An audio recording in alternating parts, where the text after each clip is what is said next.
올해 전반적으로 봤을 때 시장은 일부 반등세를 주고 있지만 어제 코스피가 9% 그리고 코스닥이 7% 급락했었습니다. 이 시장의 변동성을 어떻게 우리는 잘 파고를 넘어야 될지 일단 굉장히 중요한 그런 길목에 있는 것 같아서 대신증권 이경민 부장을 연결해서 시장 전반적인 전략을 다시 한번 재점검해 보도록 하겠습니다. 이제 부장님 연결돼 있습니다. 안녕하세요. 네, 안녕하십니까. 대신증권 리서치센터에서 투자 전략 담당하는 이경민입니다. 네, 한국의 반도체 리스크가 어떻게 보면은 미국 시장도 강타하는 전 세계 시장에 좀 충격을 주고 있는 그런 모습이었습니다. 물론 오늘은 일부 반등을 주고 있는 상황이긴 하지만 이 변동성, 그러니까 시장의 급락을 어떻게 우리가 이해해야 되는지 중요한 시점인데 분석 들어보고 싶습니다. 메모리 쇼크라고 봐야 될지 좀 아직까지는 의문이긴 한데요. 워낙 급등한 데 따른 되돌림이 좀 격하게 나오고 있다고 생각하고 있습니다. 이유를 몇 가지 살펴보게 된다면 어제 뱅크 오브 아메리카가 미국에서 연내 3번 금리 인상 가능성을 제기하면서 미국 선물 지수가 급락을 하기도 했고요. 이와 더불어서 닉스의 ADR 상장이 좀 지연되는 듯한 뉴스, 그리고 글로벌 연기금들이 리밸런싱으로 인해서 대규모 주식 매도가 불가피하다라는 뉴스들이 복합적으로 작용을 하면서 시장이 급락을 했다라고 생각을 하고 있습니다. 네, 전반적으로 뭐 SK 하이닉스의 잡음도 있었고, 그리고 기준금리 인상에 대한 불안감, 연기금 매도 확대에 대한 우려 이런 부분이 있었던 것 같습니다. 그러면 펀더멘털 자체적으로는 문제가 없는 건지 좀 짚어봐야 될 것 같은데 부장님의 의견 어떻습니까? 앞서 말씀드렸던 전일 코스피 급락의 이유들을 보면은 펀더멘탈 실적 경기 변수라기보다는 심리 수급적인 변수가 더 크다라고 생각합니다. 오히려 실적과 밸류에이션 매력은 더 높아졌는데요. 선행 EPS는 1089포인트까지 상승을 했습니다. 지난 주말 1070에서 더 레벨업된 그림이고, 또 하나 이렇게 EPS가 올라오다 보니까 코스피 8200선이 선행 PER 7.52배, 53배 수준이거든요. 7.52배라고 한다면은 코로나 당시 저점 밸류에이션 수준이라서 실적 모멘텀은 더 강해졌고 밸류에이션 매력은 더 커졌다라고 평가를 할 수 있을 것 같습니다. 코스피만 가는 그 여정에서 실적은 굉장히 중요한 요인으로 부각이 됐었고 이렇게 떨어졌기 때문에 밸류의 매력은 더 생겼다라는 의견이신데 그러면 증시 전략 다시 한번 재점검이 필요합니다. 어떻게 보십니까? 저희가 이번 주 월요일자 자료를 통해서 상단은 9,100에서 9,200이 분기점인데 여기를 못 넘어서게 된다면 1차적으로는 8,000선, 2차적으로는 7,700선 지지력 테스트가 있을 것이다라는 말씀을 드렸습니다. 따라서 지금은 상승 추세에서 단기 조정이다라고 생각하고 있고요.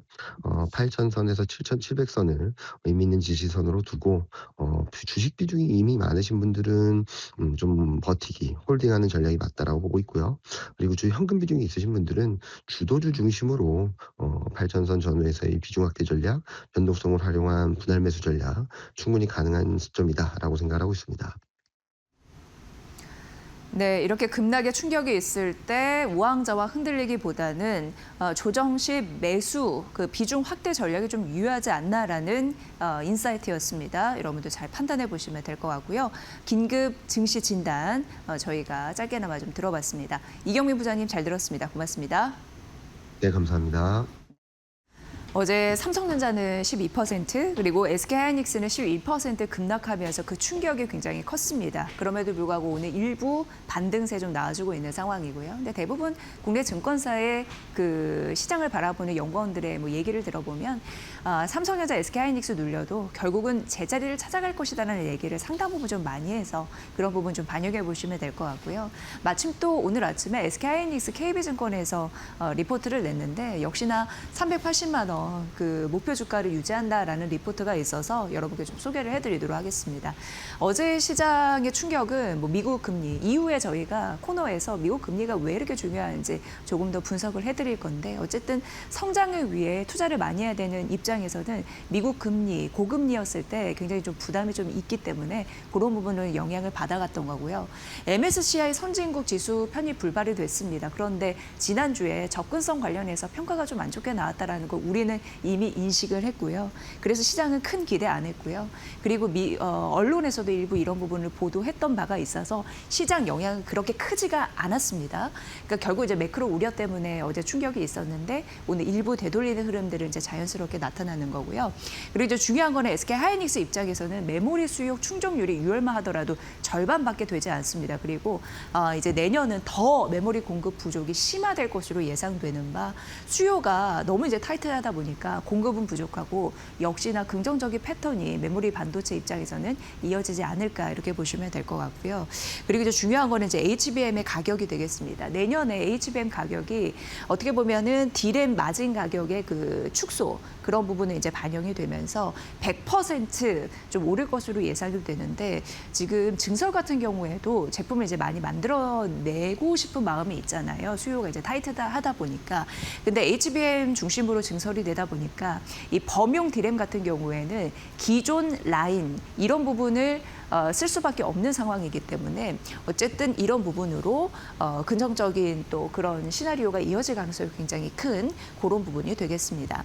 하반기에 이제 출시가 될 수 있는 엔비디아의 차세대 플랫폼이라고 할 수 있는 베라 루빈을 봤을 때요. 중요한 게 이 베라 루빈으로만 봐도 메모리 원가 비중이 25%에 해당이 됩니다. 근데 이게 어떻게 보면 그 전 세대인 블랙웰에 비해서는 5배나 굉장히 큰 규모를 차지를 하거든요. 그런데 HBM4나 소캠 이런 차세대 메모리 쪽 이제 공략을 하고 있는 SK 하이닉스 입장에서는 최대 수혜를 받아갈 수밖에 없는 그런 상황이다. 이걸 지금 KB증권이 언급을 했습니다.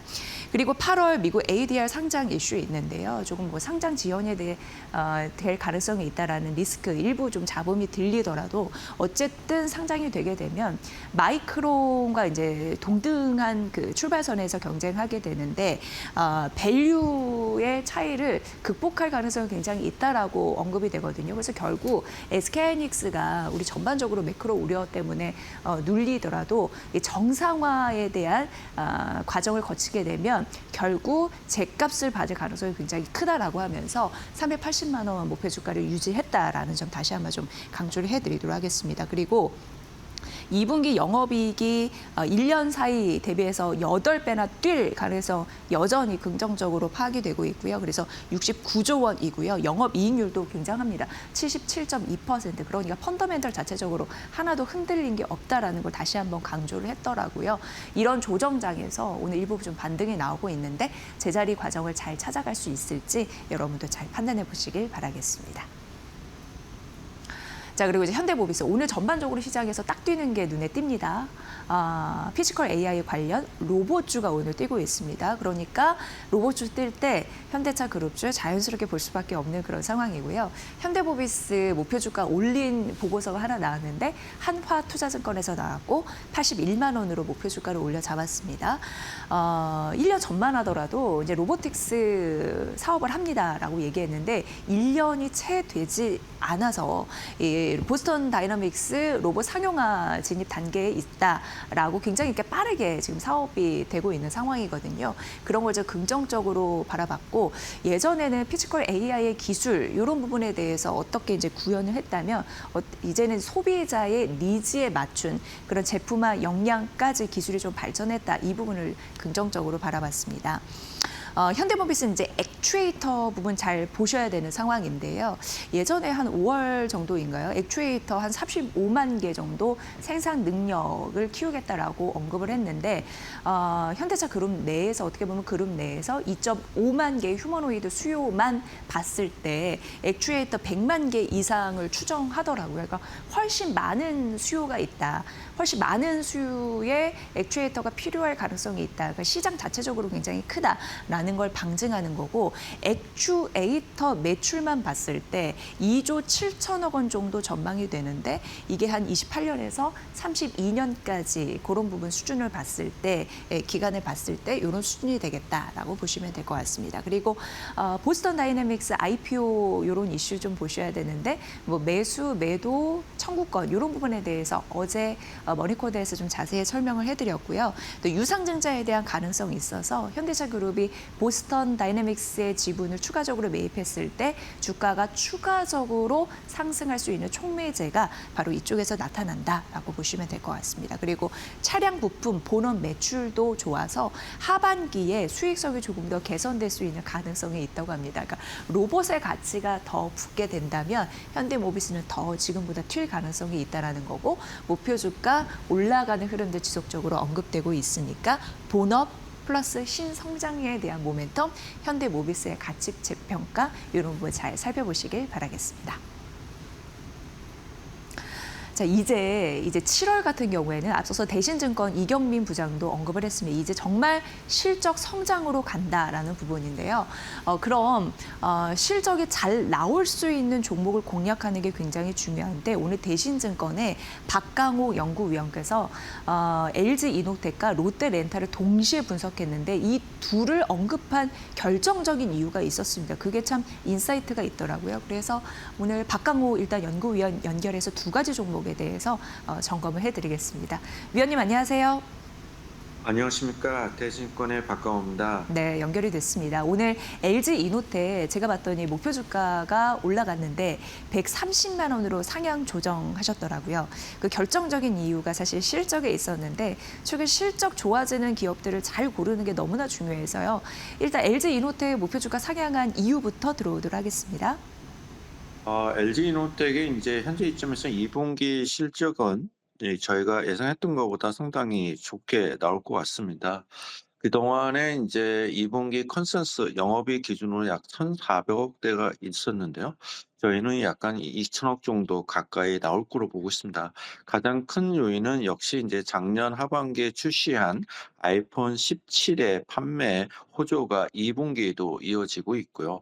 특히 이제 일반 저가보다는 프로와 프로맥스 상대적으로 프리미엄 모델이 잘 팔리게 되면서 LG이노텍의 믹스 효과 부분이 긍정적으로 주고 있습니다.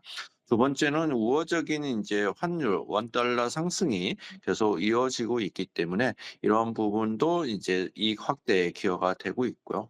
하반기 때는 이제 아이폰 18도 상대적으로 판매 호조, 그다음에 신규 폴더블 폰도 출시가 될 거로 보고 있어서 전체적으로 애플의 스마트폰 라인업이 확대되면서 이런 것들이 LG노텍의 실적 개선으로 이어질 걸 보고 있어서 그런 부분이 인해서 올해 2분기와 연간 실적을 상향 조정을 했습니다. 네, 실적이 좋아질 수 있는 분명한 그런 호재들이 있네요. 그러니까 애플 아이폰이 잘 팔리고 프리미엄 제품이 잘 팔리고 애플 라인업이 확대가 되면서 긍정적인 실적 변수가 되어줄 것이다라는 가능성이었습니다. 130만 원을 올려 잡은 이유 잘 들었고요. 또 하나 롯데 렌탈 오래간만에 이제 언급이 돼서 눈에 띄었습니다. 이 종목 역시 호실적이 전망된다고 하는데 그 근거 좀 들어볼게요. 네.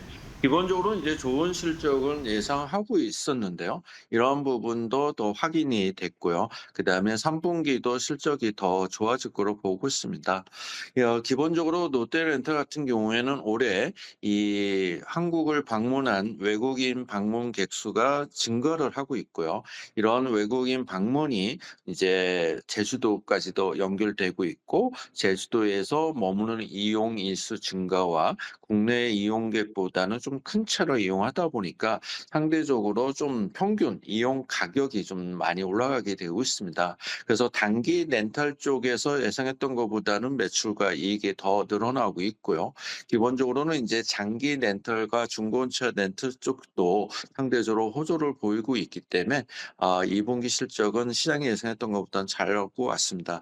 다만 거기서 이제 특이한 부분은 이 분기 매출액이 사상 최고로 가고 있고요. 영업이익 같은 경우에는 2004년 전에 또 최고치를 경신하고 있습니다. 만약에 3분기가 이제 성수기 효과가 이런 여러 가지 상황을 본다면은 3분기도 분기 매출과 영업이익은 아마 최대가 되지 않을까 보고 있어서 현재 롯데렌탈 실적은 예상보다 상당히 좋은 모습을 계속 이어가고 있다 보고 있습니다.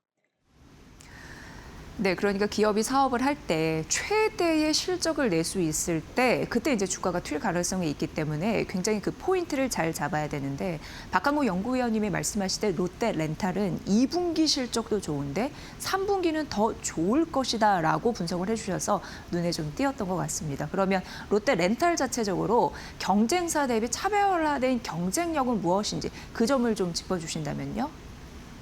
기본적으로는 이제 국내 시장에서 가장 점유율을 이제 1위를 기록하고 있고요. 두 번째로는 이제 그를 감안을 해서 결국에는 이제 종합 솔루션 렌터카로 진출하고 있습니다. 첫 번째 이유는 이제 장기 렌탈 쪽에서도 일반 법인과 개인 사업자 중심으로 렌털 비중이 늘어나고 있고요. 거기는 이제 높은 프리미엄 브랜드가 뒷받침이 되고 있고, 그다음에 이제 정비 서비스도 들어가고 있고 보험도 같이 처리하는 종합 토탈 솔루션이 이미 이제 소비자들도 긍정적으로 받아들이고 있다는 부분이 이제 경쟁력으로 보고 있고요. 두 번째로는 이제 그린카나 뭐 중고 렌트카, 매가 이런 사업 다각화가 상당히 많이 되고 있고요. 세 번째로는 이제 저수익 사업을 이제 많이 줄여 나가고 있기 때문에 상대적으로 외형 증가 이상으로 수익성 개선이 되고 있습니다. 이미 이제 지난 분기 11% 가까이 영업이익률을 기록하고 있고 이런 것이 하반기에도 이어지고 있어서 수익성 개선이 상당히 중요하다 보고 있습니다. 이렇게 본다면은 밸류에이션은 상당히 저평가가 돼 있기 때문에 이제 M&A 입장에서는 상당히 매력적인 기업으로 부각되고 있지 않을까 그런 차원에서 실적과 이런 걸 본다면은 상당히 주가 매수 차원에서는 유리한 시점으로 판단하고 있습니다. 참 아쉬웠던 것은 주가가 그동안 못 갔다라는 건데 이번에 이제 실적이 잘 나오게 되면 주가는 잘 갈 수 있을지까지 궁금합니다. 전략은요? 어떻게 보면은 이제 최근에 주식시장이 너무 반도체나의 쏠림 현상이 강하는데요.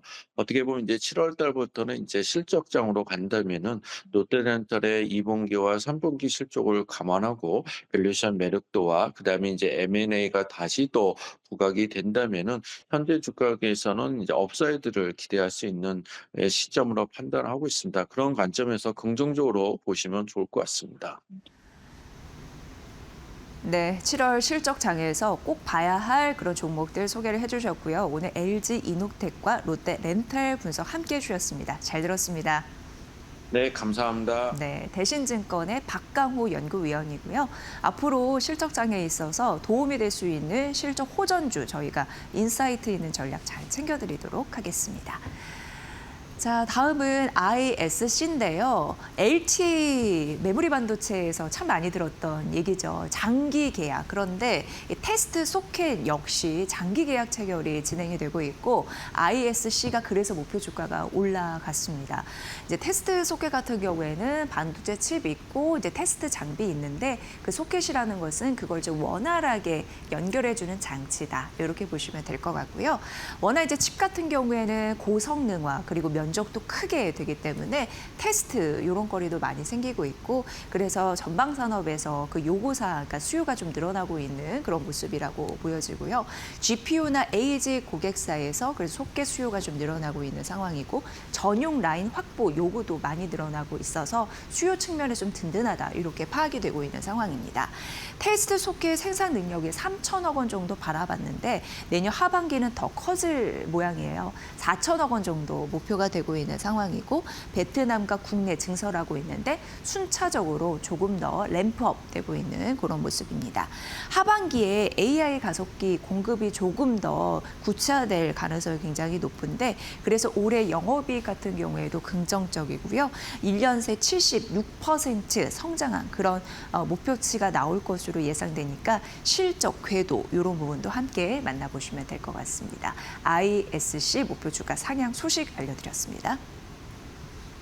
네, 그리고 JP모건에서 크래프톤 긍정적으로 바라봤고 목표주가 41만 원까지 올렸고요. 배틀그라운드 같은 경우에 올해 매출 잘 나올 것으로 예상되는데 17% 1년 사이에 긍정적으로 파악이 되고 있고 그리고 해저, 어드벤처 게임이죠. 생존 전략, 서브노티카 2 같은 경우에도 트리플 A 좋습니다. 히트급 게임이 될 것이다라는 평가를 줬고요.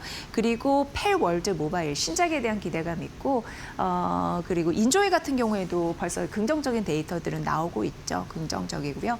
내년부터 신작에 대한 게임 그런 모멘텀도 붙을 가능성이 있다라는 부분이고 특히나 이제 크래프톤은 2분기 영업이익이 실적 서프라이즈 나올 가능성이 있다고 보여집니다. 그래서 크래프톤 매수 전략에 41만 원 목표주가 올렸으니까 JP모건이 크래프톤 긍정적으로 바라보는 이유 그래픽으로도 좀 보여드렸는데요. 참고해 보시면 될 것 같습니다. 네, 마지막으로 DLENC 어제 급격하게 추락한 이후에 오늘 4% 정도 반등세 나와주고 있는데요. 사우디 과세 논란 때문입니다. 이게 사우디 법인세 한 8,533억 원 통지를 받았거든요. 그런데 이 과세가 너무나 과도하고 사실 알고 보면은 영향이 제한적이다라고 하면서 목표 주가를 좀 유지한 흐름들이 하나증권에서 나타났습니다. 쉽게 얘기해서 뭐 사우디 현지 법인에서 세무조사를 이미 받았고 여러 가지 조세 불복 이런 절차도 거치고 있다라고 하고요. 사우디 소득 세법상 어떻게 보면 법정 기한이 최대 10년인데 2006년에서 2015년 소득이 이미 시효가 만료가 됐대요. 그런데 이 법인세 논란이 6년도부터 19년까지 있었잖아요. 그러니까 2006년에서 2015년 그거가 이제 만료가 됐으니까 이걸 걷어내면 한 160억 원대로 지금 낮아진다라고 합니다. 그러니까 시장 영향력이 훨씬 제한적일 수 있는 그런 상황이고요. 본사 법인세는 이미 한국에서 납부가 됐다라고 주장을 하고 있는 상황이라서 이중 과세 이런 부분 좀 논란이 있잖아요. 그러니까 그런 부분으로 절차적으로 좀 해결하고 있는 모습 보여줄 것 같고요. 오히려 이런 부분은 시장 영향이 제한적이라서 이란 수주나 아니면 뭐 영국과의 파트너십이나 데이터 센터 이런 부분을 봤을 때 훨씬 DLENC는 그 이란 종전 이후에 강력하게 매수를 하라라고 한 또 증권사이기도 했거든요. 이런 잡음 이후에 반등할 가능성이 있다고 하니까 여러분들 잘 챙겨보시길 바라겠습니다.